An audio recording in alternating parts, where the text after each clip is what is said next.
Alhamdulillahi Rabbil Alamin.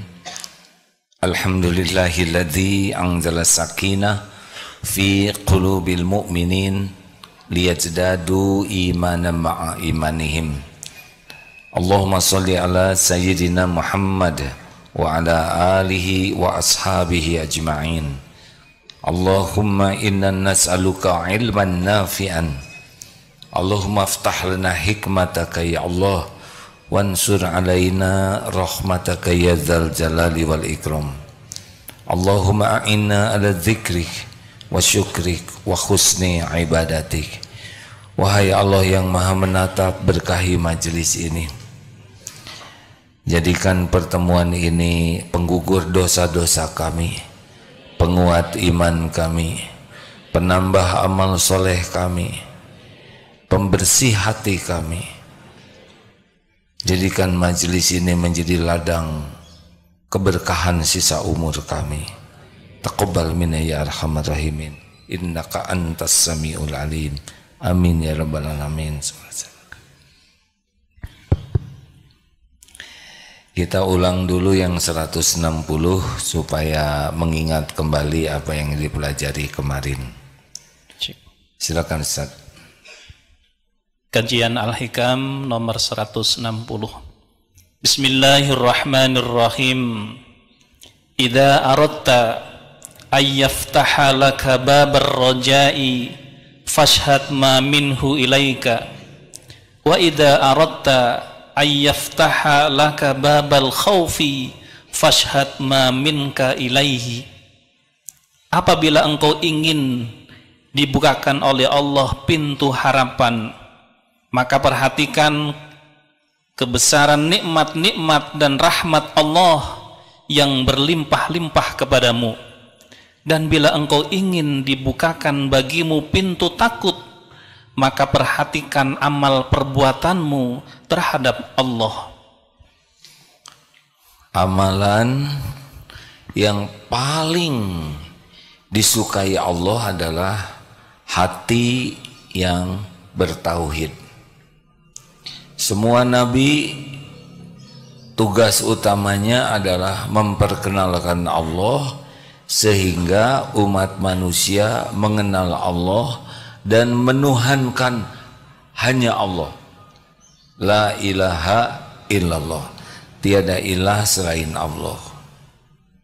Ini tugas yang paling utama dari semua rasul dan nabi, adalah memperkenalkan Allah sehingga benar-benar bersih, lurus, kuat tauhidnya. Di antara ciri ketauhidan seseorang adalah roja, harapnya itu hanya kepada Allah, tidak ada harap dari selain Allah. Bulat bahwa semua nikmat hanya milik Allah, semua nikmat hanya dari Allah, semua nikmat hanya bisa terjadi dengan izin Allah. Jadi orang yang tauhidnya bagus pasti tawakalnya hanya kepada Allah. Dan khauf, takutnya juga kepada Allah, tidak takut ke makhluk, karena makhluk tidak bisa memberi mudarat tanpa izin Allah. Nah, Imam Ibnu Athaillah mengatakan ada dua cara supaya kita berharap hanya dari Allah dan tidak pernah berputus asa kepada Allah. Caranya adalah lihat apa yang Allah karuniakan selama ini kepada kita. Dari mulai kita di rahim ibu, janin, dari mulai sel berbelah, terus setiap waktu kita ada dalam limpahan karunia Allah, tidak pernah berhenti sekejap pun juga. Adik-adik ini boleh pindah sini nak? Nah, pindah ya, yang tidur-tidur, yang ngantuk-ngantuk di sini ya. Diisi oleh yang serius. Ya. Agak berat kalau di depan yang dilihatnya yang sedang tidur ya. Ini Abah setengah Abah. Adik-adik ke depan, adik-adik mungkin diberi tempat yang leluasa untuk istirahat ya. Adik-adik yang ngantuk boleh di pinggir sini atau cuci muka ya.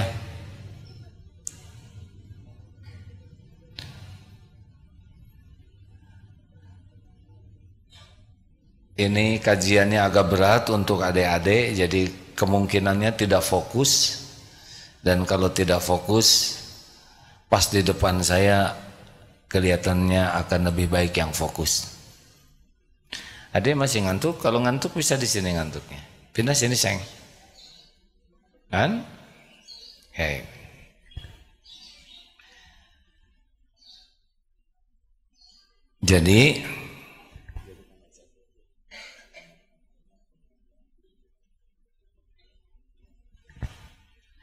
Jadi semua ancaman, bahaya, musibah itu tidak akan terjadi tanpa izin Allah. Kalau Allah izinkan terjadi, Allah tidak izinkan tidak terjadi. Tapi setiap yang zalim akan memikul dosanya. Misal kita kehilangan dompet, itu terjadi dengan izin Allah, tapi copet memikul dosanya dan kita tergantung cara menyikapinya. Kalau kita menyikapinya ridho dengan ujian lalu sabar, walaupun kita sempurnakan ikhtiar sebagai amal soleh, maka kita dapat pahala dari hilang dompet. Termasuk di Palestina, penyerbuan Israel tidak bisa terjadi tanpa izin Allah, tapi Allah tidak ridho. Penyerbuan itu menjadi ujian bagi orang-orang yang beriman di Palestina, menjadi jalan syuhada bagi hamba-hamba Allah yang Allah pilih. Syahid itu susah. Kita susah di Indonesia ini mendapatkan syahid. Di sana dimudahkan oleh Allah. Kemudian yang terluka itu pasti ada perhitungannya di sisi Allah. Memang dizolimi, tetapi seperti kata anak Palestina, anak kecil, kami tidak ada rugi. Ayah saya terbunuh jadi ahli surga. Rumah kami hancur, Allah yang akan menggantinya. Tapi mereka pasti jadi ahli neraka. Mereka tidak mengenal Allah, kami mengenal Allah. Ini mahal. Nikmat mana yang diberikan di jalur Gaza yang sedang digempur Israel atau di sini? Kalau secara duniawi sepertinya kita yang nikmat, tapi secara pahala, keyakinan di sana lebih nikmat. Walaupun pahit dunianya. Nanti sesudah ini kita akan bahas. Dan bila kita ingin merasa takut kepada Allah, sesudah kita ingat nikmat dari Allah, kemudian kita ingat apa yang kita lakukan kepada Allah. Jarang syukur, sholat tidak khusyuk, ketakdir tidak ridho, dosa demi dosa. Makin kita bisa mengingat aib dan dosa pengkhianatan kita ke Allah, insya Allah akan timbul takut. Dengan kata lain, bagi orang yang jarang menafakuri nikmat dari Allah, susah bertauhid. Dan bagi orang yang jarang menafakuri dosa dan aibnya, kezoliman dirinya kepada Allah, dia tidak akan bagus tauhidnya. Baik, lanjut ya, yang selanjutnya 161. Rubbama afadaka fil lailil qabdi ma lam tastafid fi isyraqin naharil basti la tadruna ayyuhum aqrabu lakum naf'a.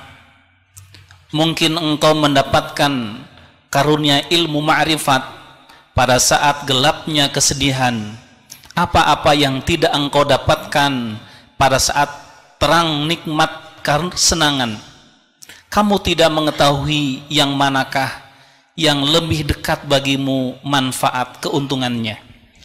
Yang menguntungkan bagi kita adalah yang membuat kita selalu ingat Allah, yakin ke Allah, patuh ke Allah, pasrah ke Allah. Itu yang menguntungkan. Kalau kita diberikan pujian, kemudian kita jadi lupa ke Allah, seakan-akan ini jerih payah saya, ini ide saya, ini perjuangan saya, ini pengorbanan saya. Kita dipuji oleh orang, wah Bapak sukses, sudah bikin perusahaan, sudah bangun pesantren. Ya inilah ide saya. Dulu saya, berarti dia gagal. Walaupun diberi perusahaan, walaupun diberi pesantren, karena dia sudah lupa kepada Allah, malah jadi ujub menuhankan dirinya. Karena harusnya ketika pujian datang kepada kita, kita langsung hilang. Alhamdulillahi Rabbil Alamin. Wah, pesantrennya bagus, semuanya adalah ciptaan Allah. Semua sudah tertulis di Lauh Mahfuz. Tidak ada yang membesarkan selain Allah. Tidak ada yang membangun masjid selain Allah. Tidak ada yang mendatangkan santri selain Allah. Semuanya adalah min fadlir rabbik. Dan asli itu pengakuannya bukan acting ya, bukan ingin disebut tawadu. Karena ada yang saya tidak punya apa-apa, tapi tujuannya adalah supaya dianggap tawadu. Itu tidak asli. Benar-benar hatinya yakin. Saya mikir apa? Kalau Allah nggak ngasih otak ke saya, tidak bisa mikir. Saya mikir ide apa? Kalau Allah tidak ngasih ide ke saya, tidak bisa mikir. Kita berjuang apa? Kalau Allah tidak ngasih tenaga, tidak ada yang bisa kita lakukan. Kita nyumbang, siapa yang ngasih rezekinya? Kalau Allah tidak ngasih rezekinya, kita tidak bisa nyumbang. Jadi orang yang benar-benar diberi nikmat dan dia menghilang, yakin semua nikmat ini milik Allah, dari Allah, sehingga tidak ada yang dipikir dari nikmat ini selain syukur. Lulus. Tapi faktanya, kalau orang diberi pujian, diberi kemudahan, kelapangan, nyaris lupa ke Allah, kecuali basa-basi. Alhamdulillah, alhamdulillah. Hatinya saya yang berjuang, ini perjuangan pengorbanan saya bekerja keras, ini saya berpikir keras, ini saya, berarti dia tidak lulus. Karena wama bikum min ni'matin faminallah. Hati-hati nih, kalau ibu, ini banyak tamu nih, ada 5 MT, ibu datang, anaknya, ibu alhamdulillah anaknya lulus, hafiz Quran 30 juz. Memang sih ini ide saya, anak saya itu dimasukkan ke pesantren. Suami saya sih sebetulnya kurang mendukung. Aduh, udah ngangkat diri, ngejatuhin suami. Bagaimana Bu supaya anaknya jadi hafiz Quran? Ya saya tiup aja keningnya. Padahal kutu aja yang pusingnya.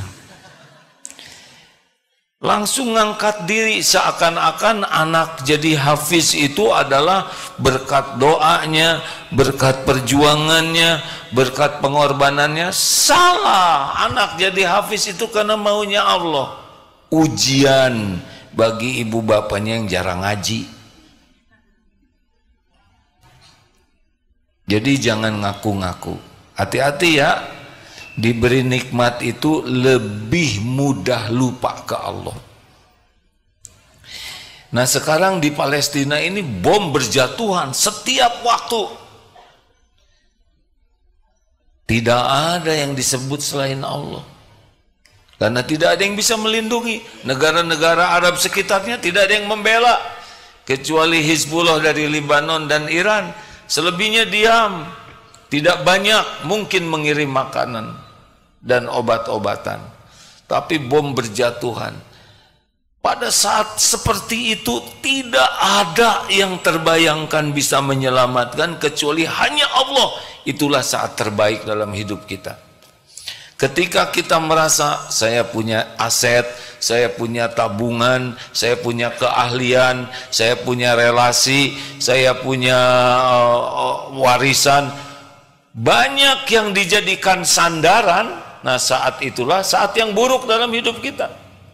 Jadi saat terbaik itu ketika Allahus Somad, tidak ada yang disandari selain Allah. Itu saat yang paling Allah sukai. Makanya beberapa istri, ibu-ibu menderita. Kenapa? Karena lebih berharap dari suami daripada berharap dari Allah. Bersandar ke suami, takut kehilangan suami, takut suami meninggal, takut pensiun. Itulah yang membuat tidak bahagia. Kenapa? Karena hatinya bersandar kepada selain Allah. Oleh Allah yang maha tahu isi hati, turunkan aja kegelisahan. Bisnis tidak pernah bersandar kepada, wah bagaimana ini ekonomi sedang sulit, mau lapang mau sulit, sama apa? Sama-sama yang membagikan rezekinya hanya Allah. Oh gimana nih kalau nanti harga-harga naik, mau harga murah, harga naik, tetap saja yang memberi rezeki adalah Allah. Nah kalau sudah bergantungnya hanya ke Allah saja, tenang itu. Ya, lihat beberapa video dari pemuda, orang tua, anak-anak di Palestina. Jauh di atas kita keyakinannya tuh. Tidak takut kepada mati tuh. Yakin mati dalam peperangan di jalan Allah itu adalah syahid. Jadi ahli sorga, bisa memberi syafaat kepada 70 anggota keluarganya. Kehormatan. Yakin orang yang mati syahid itu tidak mati seperti matinya kita. Yakin bahwa Allah akan membalas. Itu nikmat besar hadirin. Dan biasanya nikmat seperti itu justru lebih terbuka ketika dalam kepepet kesulitan. Jadi kalau sebetulnya kita dalam kepahitan, kesulitan, itu bagian nikmat dari Allah kalau membuat kita dekat dengan Allah. Berapa banyak ibu-ibu jadi ahli tahajud ketika suaminya lincah lagi. Ya Allah, biasanya enggak tahajud. Harus berterima kasih tuh kepada suami yang lincah. Karena sudah menjadi syariat ibu ahli zikir, ahli tobat, ngaji terus. Ya, berapa banyak yang ditagih oleh debt collector dan wiridnya kuat. Harusnya berterima kasih tuh ke debt collector. Karena sudah menjadi jalan. Dia berlindung ke Allah. Sebelumnya nggak ada takutnya. Nggak berlindung ke Allah. Berapa banyak koruptor yang ditangkap yang sekarang jauh lebih soleh dibanding sebelumnya.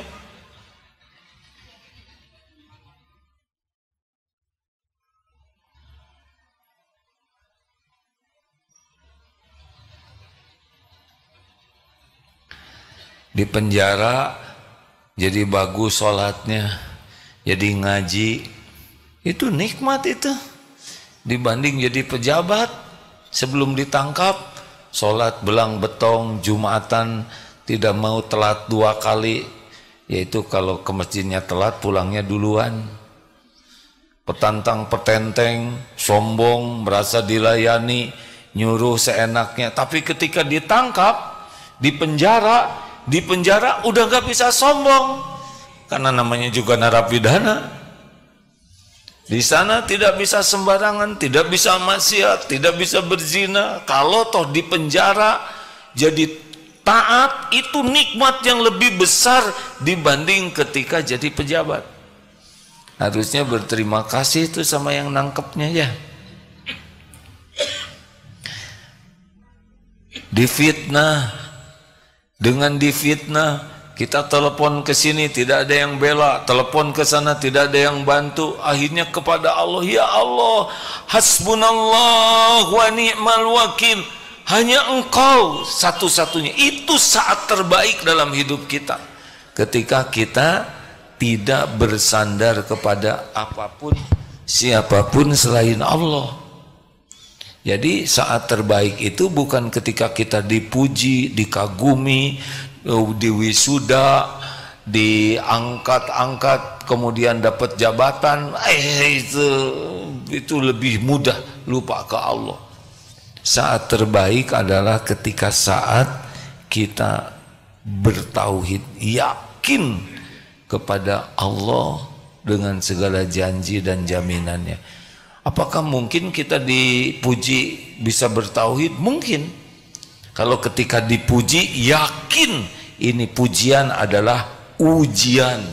Allah menggerakkan orang memuji kita untuk menguji. Nah, pada waktu kita dipuji, hadirin sekalian, telah menjadi juara ini Bapak Al-Mukarram, dihormat-hormat, tapi hati, ya Allah, Engkau tahu saya tidak layak, saya ini hamba berlumur dosa, ahli maksiat, berselimut aib, sholat tidak pernah khusyuk, pikiran jarang ingat padamu. Pada waktu dipuji-puji, hatinya ingat bahwa ini ujian dari Allah, bahwa orang memuji karena Allah menutupi aib, sehingga dia tidak menikmati pujian dan dia malah banyak tobat.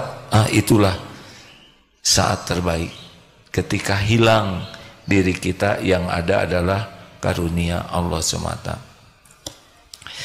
Bisa kebayang tidak ini hadirin? Berat ya deh ya.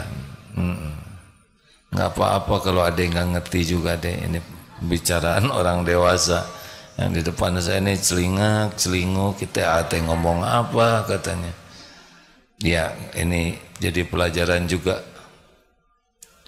Ke depan yang di depan saya ini yang bermasalah saja ya. Jadi lebih menikmati, iya solusi ya. Adik-adik nih kayaknya kurang masalahnya deh ya. Jadi dikasih solusi juga nggak ngerti, nggak apa-apa deh.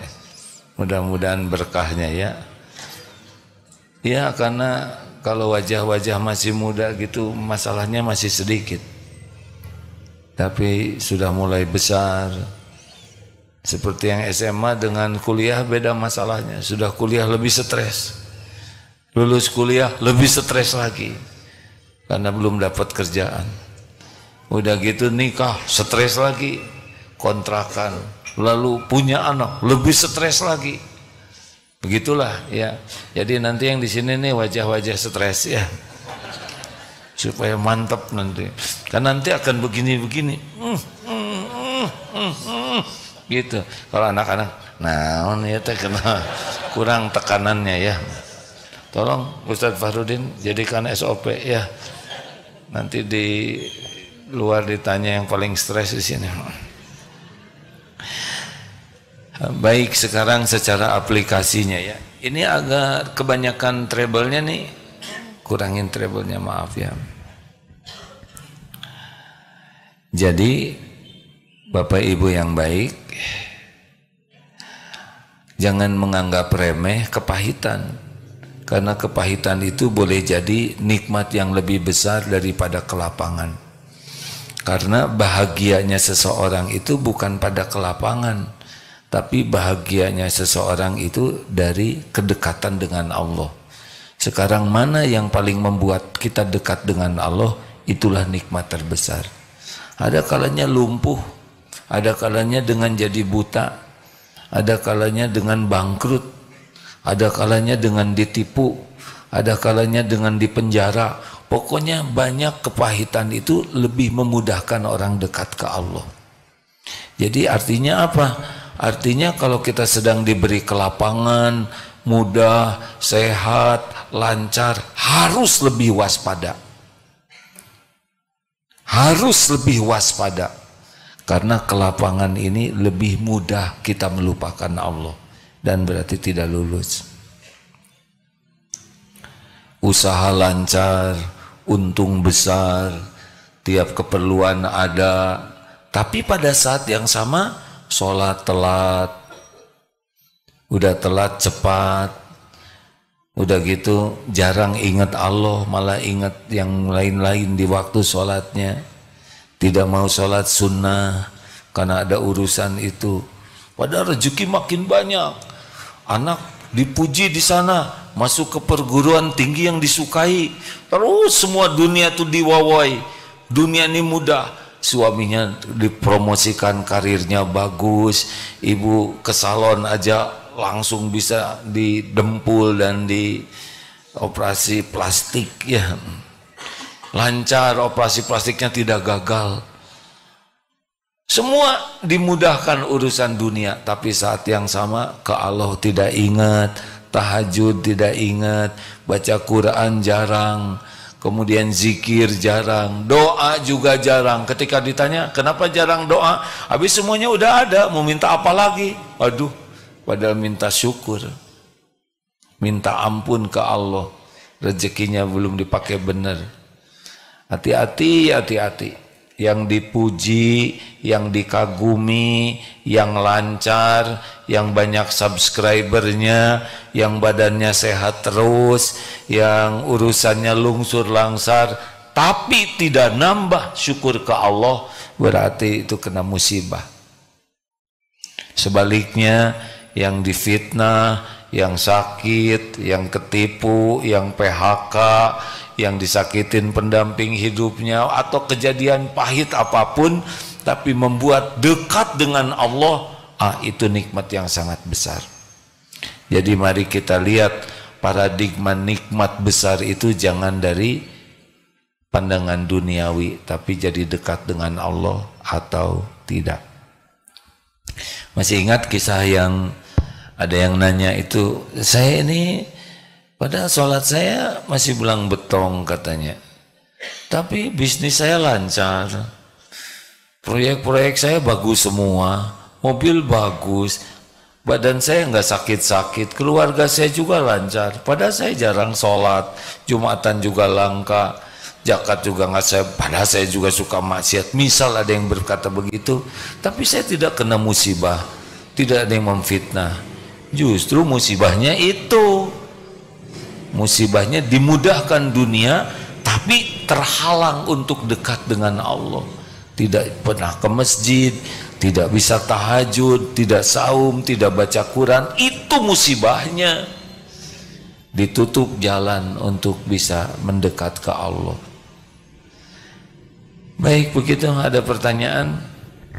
Jadi jangan dulu merasa bahagia ya. Nanti yang jadi presiden itu juga cobaan. Mudah-mudahan kita punya presiden yang soleh. Bisa lanjut. Mudah-mudahan kita menjadi punya pemimpin negara yang berakhlakul karimah. Udah sudah kita ini data tamu kunjungan Rumah Quran Nurul Jami. Bukan amin, ngacung bu.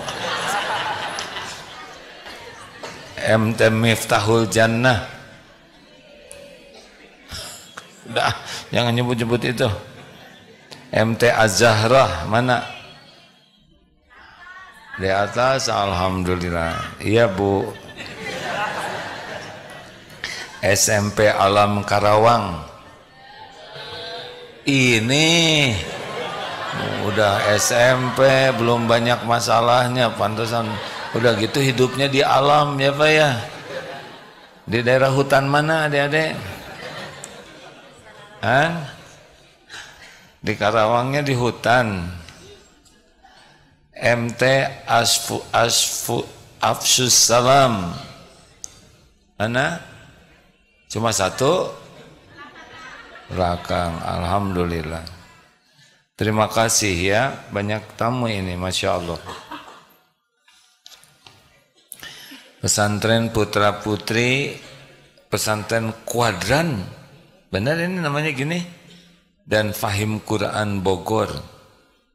Masya Allah, selamat datang. Jadi sederhanakan hidup ini ya, sekali lagi hidup ini hanya apa? Hanya mampir. Di dunia ini hanya mampir. Dunia ini hanya mampir hadirin. Ingat, pencipta kita siapa? Tuhan kita siapa? Kita sebagai apa? Hamba Allah. Dunia ini apa? Pelayan kita. Allah Tuhan kita, kita hamba Allah. Dunia berikut isinya pelayan kita. Kalau ini pas, kita bahagia. Terjadinya tidak bahagia kalau pindah ke sini nih, dari menuhankan Allah turun ke bawah jadi menuhankan dunia, menuhankan harta, menuhankan gelar, menuhankan jabatan, menuhankan penampilan, menuhankan pujian orang. Sekarang lagi tren menuhankan followers, menuhankan apa yang itu posting apa namanya, konten ya, namanya hakon, hamba konten, semua demi konten.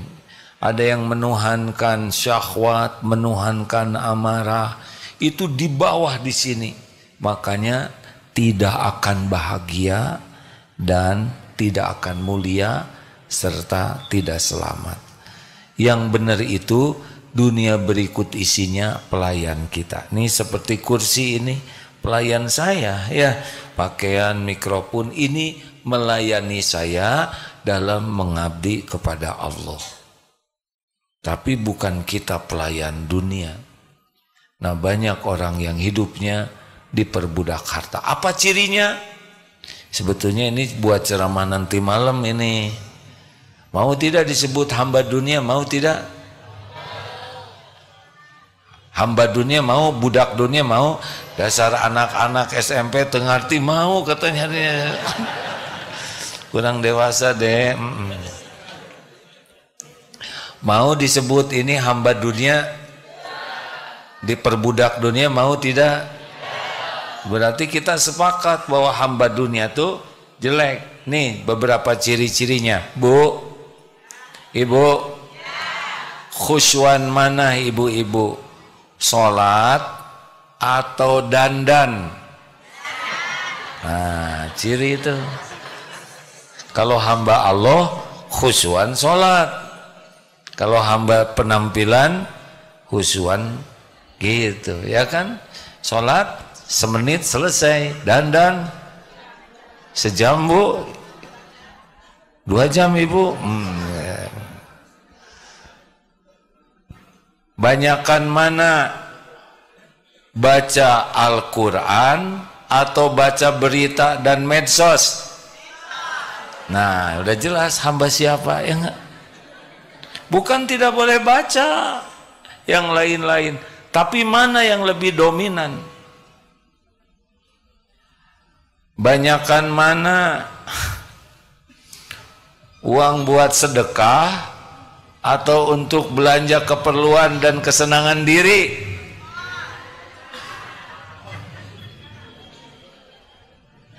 Nah, itu bisa dilihat nih. Mana yang lebih dipikirkan?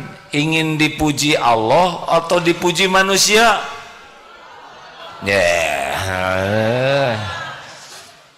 Apa cirinya ingin dipuji manusia? Sering sakit hati. Kalau orang yang senang dipuji Allah mah nggak ada sakit hati.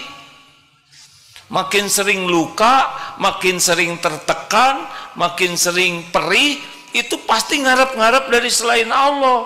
Sebab kalau ngarap-ngarap dari Allah tidak akan seperti itu hatinya. Tenang. Mikir.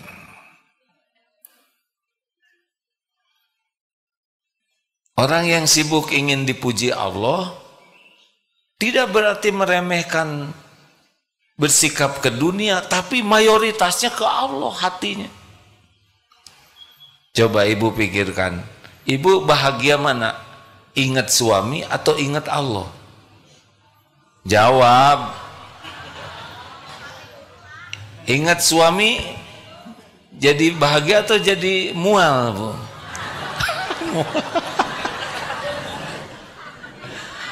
Mual.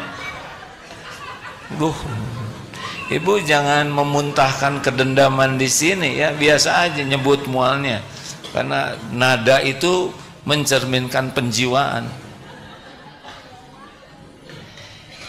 Kebanyakan ingat orang, hati jadi tenang atau gelisah? Gelisah. Bukan tidak boleh ingat orang, gimana kita gaul dengan orang. Tapi tiap ingat orang, langsung ingat Allah. Baru tenang, baru benar.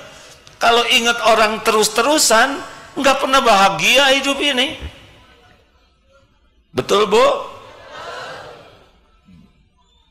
Makanya ibu nggak usah deh terlalu cinta sama suami.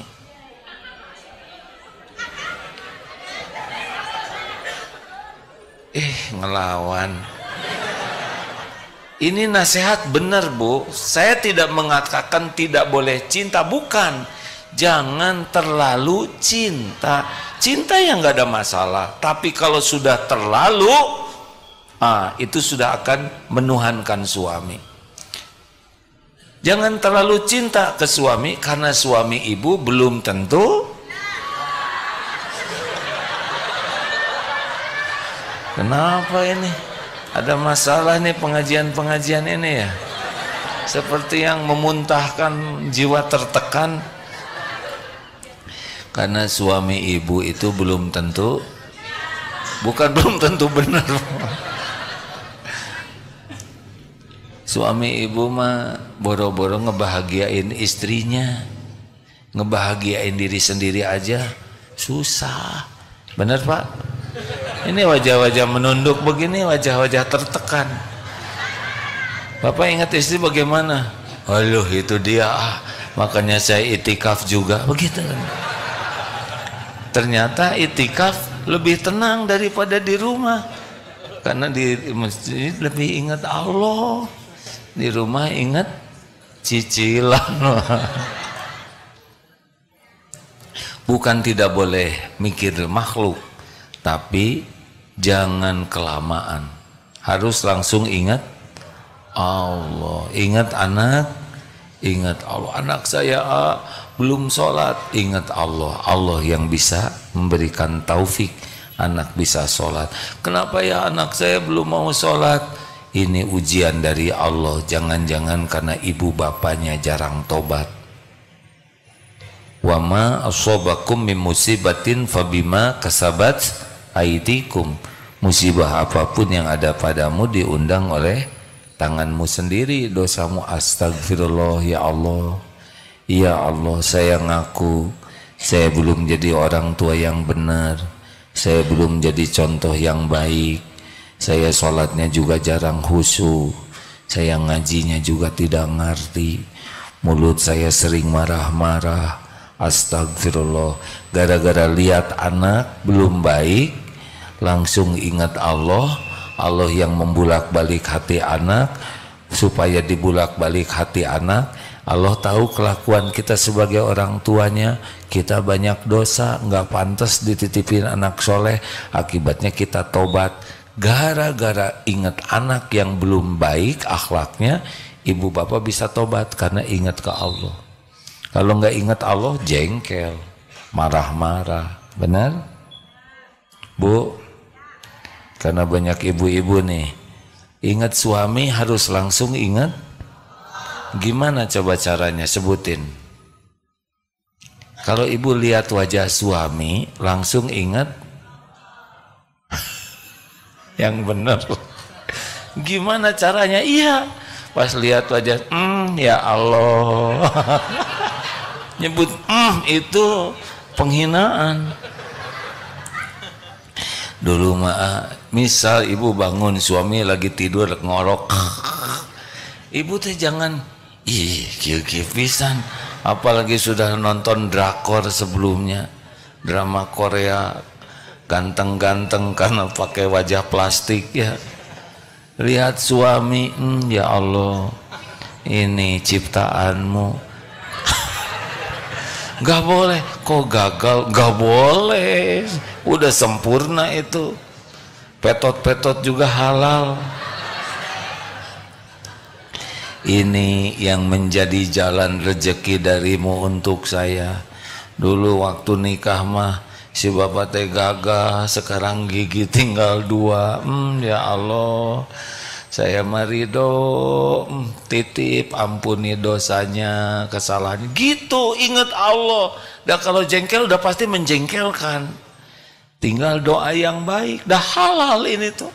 Sudah menjadi jalan ladang pahala bagi ibu. Kebaikan suami ibu bersyukur, ibu dapat pahala. Kejelekan kekurangan suami ibu sabar dan membantu memperbaiki, ibu dapat pahala. Enggak ada ruginya. Kalau misalkan suaminya rada lincah lagi, enggak bisa dinasehatin, Bu. Lebih baik doa, ya Allah, titip suami saya ini, kelihatannya puber kelima nih, lincah pisan ngahewat wae, nyisir terus, ya titip ya Allah, titip, jaga pandangannya, jaga hatinya. Itu lebih efektif daripada awas siapa tong gitu-gitu, nggak ngepek, makin lincah, ada alasan di rumah mah horor katanya. Jangan diancam. Ke Allah aja, sholat lagi. Suami dinas luar malam-malam sholat. Ya Allah, Engkau tahu suami saya di mana, sedang apa, titip ya Allah. Hanya Engkau. Allah lihat tidak ibu sholat? Jawab. Lihat tidak? Allah dengar tidak doa ibu? Allah tahu keresahan hati ibu tidak? Allah tahu ibu meminta tolong ke Allah tidak? Tahu tidak? Disia-siakan tidak oleh Allah? Bandingkan dengan si ibu cemburu buta, awas siapa tong kamana wae mana teh di video call, selalu patroli, nggak ngepek karena mengandalkan selain Allah. Jelas? Nah seperti itulah kurang lebih hidup ini. Sama urusan apapun, jangan kelamaan. Coba mikirin hutang, lama-lama jadi bahagia, jadi stres. Kok kompak begitu?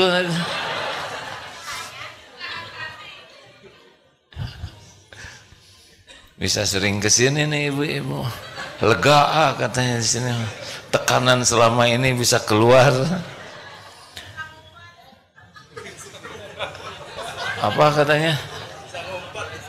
Bisa teriak sambil ngumpet, Bu. Yang sok gimana ibu aja ya. Udah capek-capek, udah ngongkos, masa nggak teriak ya. Allah sholat weh, ya Allah tolong bayarin utang.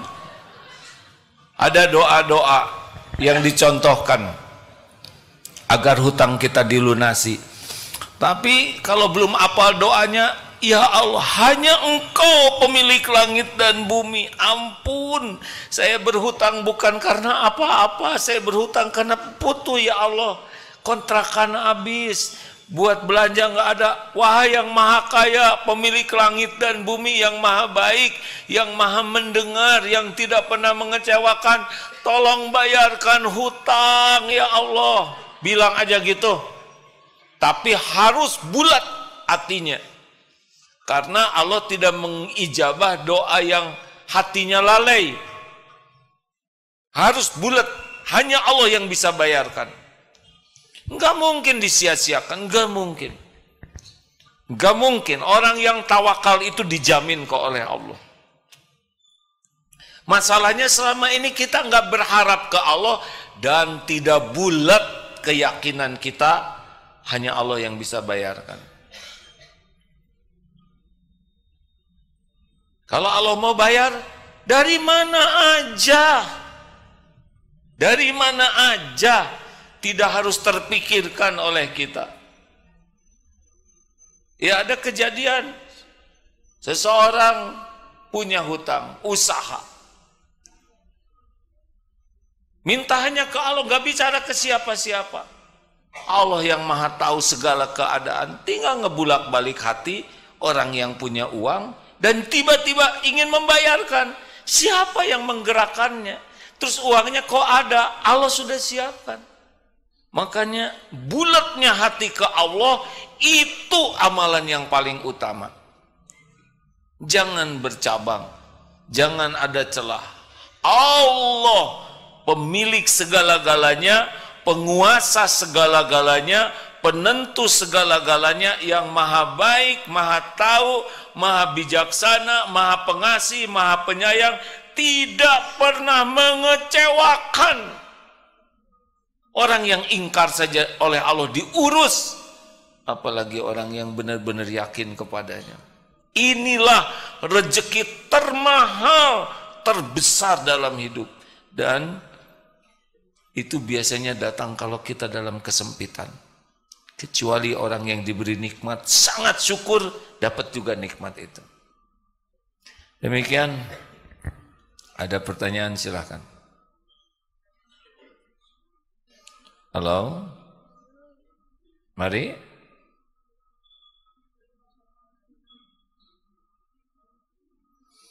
Ini Ndud lagi nonton ya Ndud.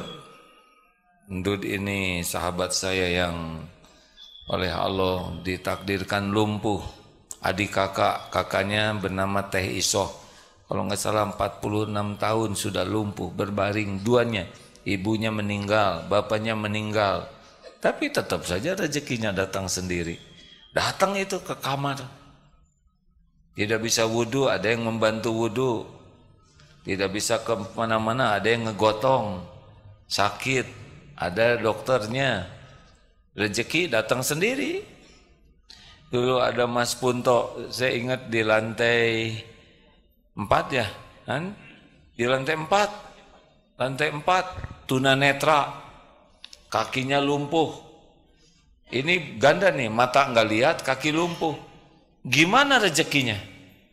Naik itu dari bawah tuh, merayap set ke tangga ini terus saja.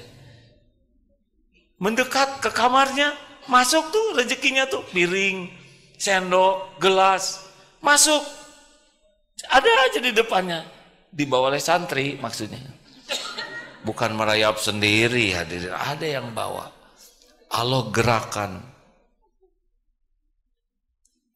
Sekarang tidak di sini. Sekarang di mana? Dengan istrinya, ya.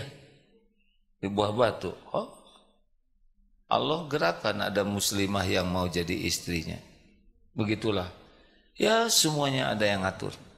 Allahumma salli ala Sayyidina Muhammad wa ala alihi wa ashabihi ajma'in. Ya Allah, wahai yang maha menatap, wahai yang mengumpulkan kami, wahai yang maha tahu siapa diri kami yang sesungguhnya, ampuni dosa kami ya Allah. Ampuni semua dosa yang kami lakukan sepanjang hidup ini.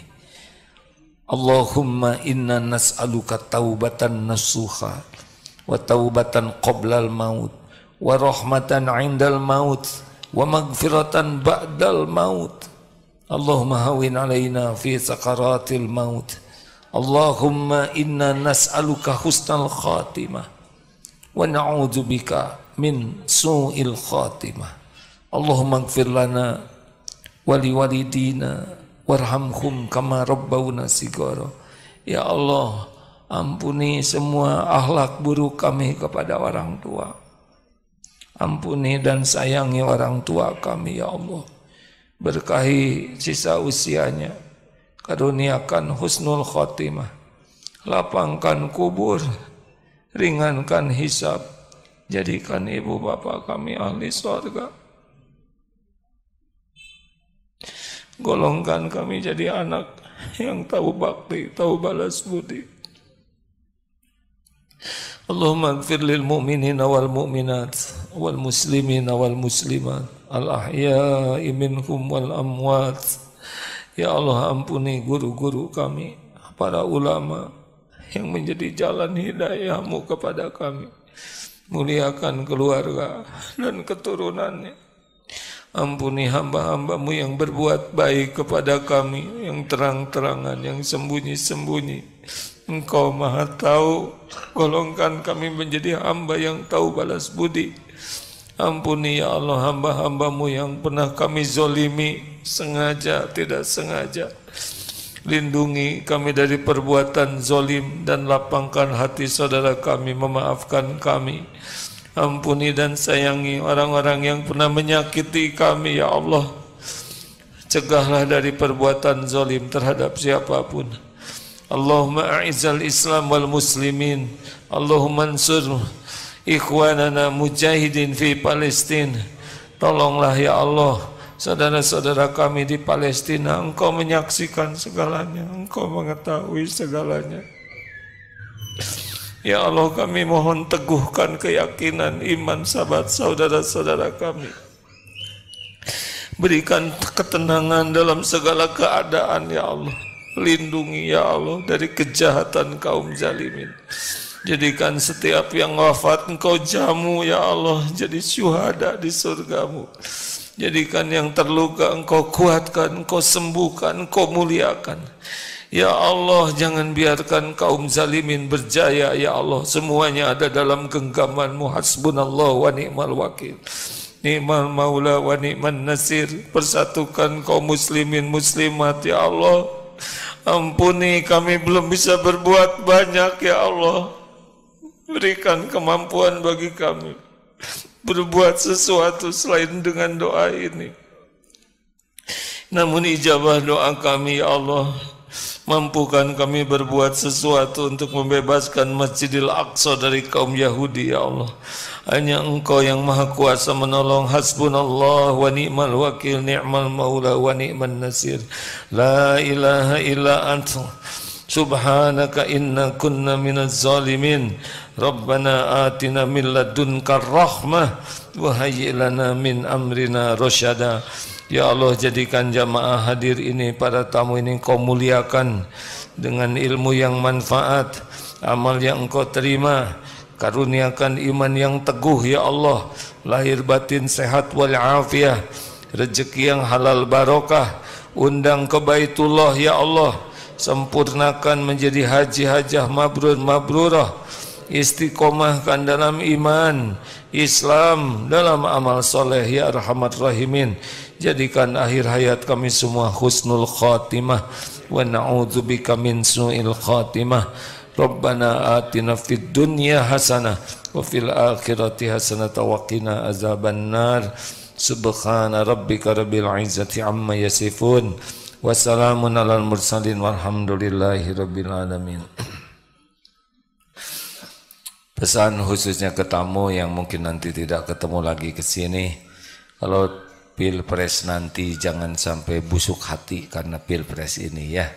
Tinggal pilih yang mana yang kira-kira paling dekat dengan Allah, kemudian kita istiqoroh, coblos, dan tidak usah sibuk mengomentari pilihan orang lain. Ada yang lebih penting, yaitu kita tetap bersatu ya.